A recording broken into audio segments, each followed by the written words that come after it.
ಜೈ ಶ್ರೀರಾಮ್. ನಿಮ್ಮ ಮನೆ ಮಗಳು ಶ್ರೀಮತಿ ಸುಮಂಗ್ಲಾ ಕೃಷ್ಣ ಕೊಪ್ಪರದ್ ಕನ್ನಡತಿ ಚಾನಲ್ಗೆ ತಮಗೆಲ್ಲ ಸ್ವಾಗತ. ಈ ದಿನ ಮಾರ್ಜಕ ಜಲವನ್ನು ತಯಾರಿಸುವಂತಹ ಒಂದು ವಿಧಾನವನ್ನು ನಾನು ತಮಗೆ ತಿಳಿಸಲು ಇಷ್ಟಪಡ್ತೇನೆ. ನಿಸರ್ಗ ನನ್ನ ಬಳಸಿಕೊಳ್ಳಿ ಎನ್ನುತ್ತದೆ, ಆದರೆ ನಾವು ನಿಸರ್ಗದಿಂದ ದೂರ ಸರಿಯುತ್ತಾ ಕೃತಕತೆಗೆ ಮನಸ್ಸನ್ನು ಹರಿಸುತ್ತಿದ್ದೇವೆ. ಯಾಕೆ ನಾವು ಹೀಗೆ?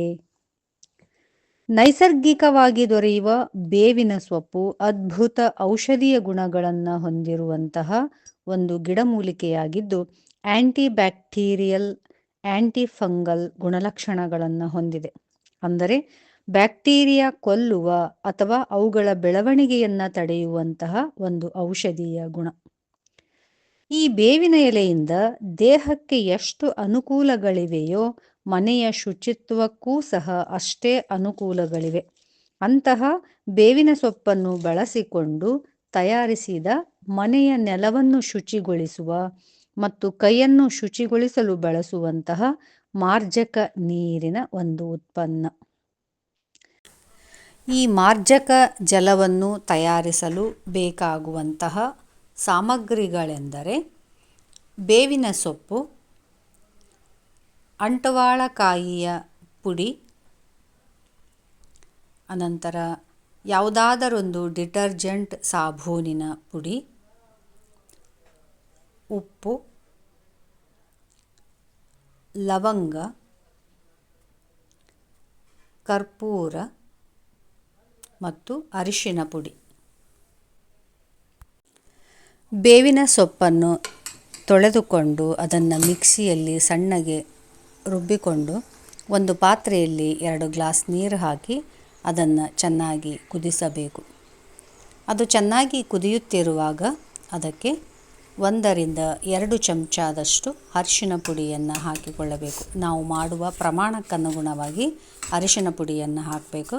ನಾನು ಸ್ವಲ್ಪ ಜಾಸ್ತಿಯಾಗಿ ಈ ಒಂದು ಮಾರ್ಜಕ ಜಲವನ್ನು ತಯಾರು ಮಾಡ್ತಾ ಇರೋದರಿಂದ ಸುಮಾರು 2 ಚಮಚದಷ್ಟು ಹಾಕಿರುವೆ. ಈ ಮಾರ್ಜಕ ಜಲವನ್ನು ತಣ್ಣಗಾಗಲು ಬಿಡಬೇಕು. ಅನಂತರ ಒಂದು ಪಾತ್ರೆಯಲ್ಲಿ ಸೋಸಿಕೊಳ್ಳಬೇಕು. ಈ ರೀತಿಯಾಗಿ ಅರಿಶಿನ ಮಿಶ್ರಿತ ಬೇವಿನ ಸೊಪ್ಪಿನ ರಸ ಸಿದ್ಧ. ಒಂದು ಬಕೆಟ್ನಲ್ಲಿ ಸುಮಾರು 10 ರಿಂದ 12 ಲೀಟರ್ವರೆಗೆ ನಾನು ನೀರನ್ನು ತೆಗೆದುಕೊಂಡಿರುವೆ. ಅದಕ್ಕೆ ಅಂಟವಾಳಕಾಯಿಯ ಪುಡಿಯನ್ನು ಹಾಕ್ತಾ ಇರುವೆ. ನಿಸರ್ಗದತ್ತವಾಗಿ ದೊರೆಯುವಂತಹ ಅಂಟವಾಳಕಾಯಿಯನ್ನು ಪುಡಿ ಮಾಡಿಕೊಂಡು ನಾನು ಅದಕ್ಕೆ ಹಾಕಿದ್ದೀನಿ. ಅನಂತರ ಕುದಿಸಿ ಆರಿಸಿದಂತಹ ಬೇವಿನ ಸೊಪ್ಪಿನ ರಸವನ್ನು ನಾನು ಹಾಕ್ತಾ ಇದ್ದೀನಿ. ಬೇವಿನ ಸೊಪ್ಪಿನ ರಸ, ಅರಿಶಿನ ಮಿಶ್ರಿತ ಬೇವಿನ ಸೊಪ್ಪಿನ ರಸ. ಅನಂತರ ಯಾವುದಾದರೊಂದು ಡಿಟರ್ಜೆಂಟ್ ಸಾಬೂನನ್ನು ಪುಡಿ ಮಾಡಿಕೊಳ್ಬೇಕು. ಆ ಪುಡಿಯನ್ನು ನಾನು ಇದಕ್ಕೆ ಹಾಕ್ತಾ ಇದ್ದೀನಿ. ಅಂಟವಾಳಕಾಯಿ ಒಂದೇ ಸಾಕಾಗುತ್ತೆ, ಆದರೆ ಅಂಟವಾಳಕಾಯಿ ಲಭ್ಯವಿಲ್ಲದಿದ್ದ ಪಕ್ಷದಲ್ಲಿ ನಾವು ಡಿಟರ್ಜೆಂಟ್ ಸಾಬೂನಿನ ಪುಡಿಯನ್ನು ಬಳಸ್ಕೊಳ್ಬೋದು. ಅನಂತರ ಉಪ್ಪು. ಮನೆ ಶುಚಿಗೊಳಿಸಲು ಬಳಸುವಂಥ ಈ ಜಲಕ್ಕೆ ನಕಾರಾತ್ಮಕ ಶಕ್ತಿಯನ್ನು ಹೋಗಲಾಡಿಸುವಂತಹ ಉಪ್ಪನ್ನು ನಾನು ಬಳಸ್ಕೊಳ್ತಾ ಇದ್ದೀನಿ. ಜೊತೆಗೆ ಕರ್ಪೂರ ಮತ್ತು ಲವಂಗದ ಪುಡಿ. ಕರ್ಪೂರ ಮತ್ತು ಲವಂಗವೂ ಸಹ ಈ ಕ್ರಿಮಿಕೀಟಗಳನ್ನು ನಾಶಪಡಿಸುವಂತಹ ಒಂದು ಗುಣವನ್ನು ಹೊಂದಿರೋದರಿಂದ ಕರ್ಪೂರ ಮತ್ತು ಲವಂಗದ ಪುಡಿಯನ್ನು ನಾನು ಈ ಒಂದು ನೀರಿಗೆ ಹಾಕ್ತಾ ಇದ್ದೀನಿ. ಅನಂತರ ಸುಗಂಧ ದ್ರವ್ಯ. ನೀವು ಯಾವುದಾದ್ರೂ ಸುಗಂಧ ದ್ರವ್ಯವನ್ನು ಬಳಸ್ಬೋದು. ಈ ಮಾರ್ಜಕ ಜಲ ಪರಿಮಳದಿಂದ ಕೂಡಿರಬೇಕು ಅಂತಂದರೆ ನೀವು ಮನೆಯಲ್ಲಿರುವಂಥ ಯಾವುದಾದ್ರೂ ಸುಗಂಧ ದ್ರವ್ಯ ಬಳಸ್ಬೋದು. ಅಥವಾ ಸುಗಂಧ ಭರಿತ ಹೂವನ್ನು ನಾವು ಮಿಕ್ಸಿ ಮಾಡಿಕೊಂಡು ಅದರ ರಸವನ್ನು ಇದಕ್ಕೆ ಹಾಕ್ಬೋದು. ಆದರೆ ನಾನಿಲ್ಲಿ ಗುಲಾಬ್ ಜಲನ್ನು ಈ ಒಂದು ನೀರಿಗೆ ನಾನು ಬಳಸ್ಕೊಳ್ತಾ ಇದ್ದೀನಿ. ನಾವು ನಮಗಿಷ್ಟವಾದಂತಹ ಯಾವುದಾದ್ರೂ ಸುಗಂಧ ದ್ರವ್ಯವನ್ನು ಬಳಸ್ಕೊಳ್ಬೋದು. ಅನಂತರ ಇವೆಲ್ಲವುಗಳನ್ನು ಚೆನ್ನಾಗಿ ಮಿಕ್ಸ್ ಮಾಡಬೇಕು.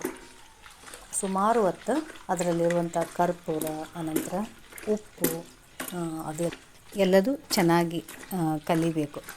ಈಗ ನಮ್ಮ ಮಾರ್ಜಕ ಜಲ ಸಿದ್ಧಗೊಂಡಂತಹ ಈ ಮಾರ್ಜಕ ಜಲವನ್ನು ಚಿಕ್ಕ ಚಿಕ್ಕ ಬಾಟಲ್ಗಳಲ್ಲಿ ಸಂಗ್ರಹಿಸಿಟ್ಟುಕೊಂಡು ನಾವು ಸುಮಾರು ದಿನಗಳ ಕಾಲ ಅದನ್ನು ಬಳಸ್ಬೋದು. ಮನೆಯ ನೆಲವನ್ನು ಶುಚಿಗೊಳಿಸೋದಕ್ಕೋಸ್ಕರ ಆಮೇಲೆ ಮನೆಯ ಕಿಟಕಿ ಗ್ಲಾಸ್ಗಳನ್ನು ಶುಚಿಗೊಳಿಸಲು ಇದನ್ನು ಬಳಸ್ಬೋದು.